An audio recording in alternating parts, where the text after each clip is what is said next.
Dans les colonnes de gala, ce jeudi 27 juillet 2023, Stéphane Bern a fait part de ses toutes dernières volontés après sa mort. Et il s'avère qu'il a déjà tout prévu, comme il l'explique. Le moins qu'on puisse dire, si est que Stéphane Bern est un homme prévenant.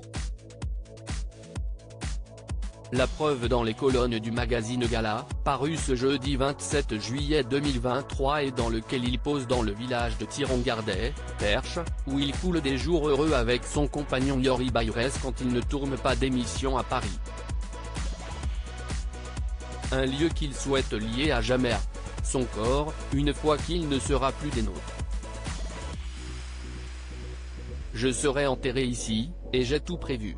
Comme le Collège Royal, bâtisse historique qu'il a fait restaurer, note de la rédaction, reviendra après moi à la Fondation Stéphane Bern pour l'histoire et le patrimoine, ce ne sera plus une résidence privée, explique-t-il.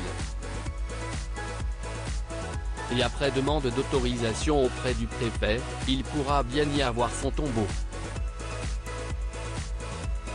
Et dès que je l'ai eu, l'autorisation, note de la rédaction, de peur qu'il y ait un contre-ordre, je me suis dit, creusons tout de suite. Tout est donc déjà prêt. Mais rien ne presse, ajoute-t-il, philosophe. Avant de conclure avec l'humour qui est le sien, je ne suis pas Sarah Bernard, je ne dors pas encore dans mon cercueil. Un clin d'œil au lit mortuaire de la célèbre comédienne parisienne, dans lequel elle dormait sur ses deux oreilles.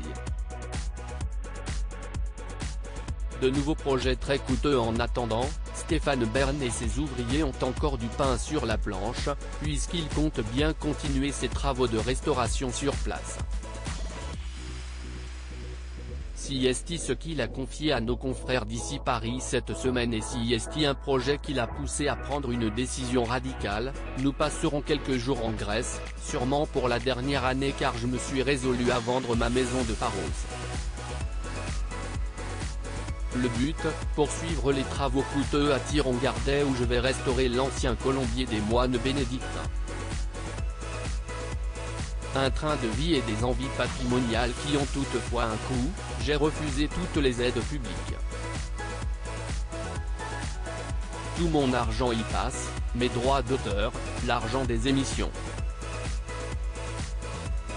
Ici, si est un peu le tonneau des Danaïdes, assurait-il dans les colonnes du Parisien au sujet de cette bâtisse qu'il aime tant.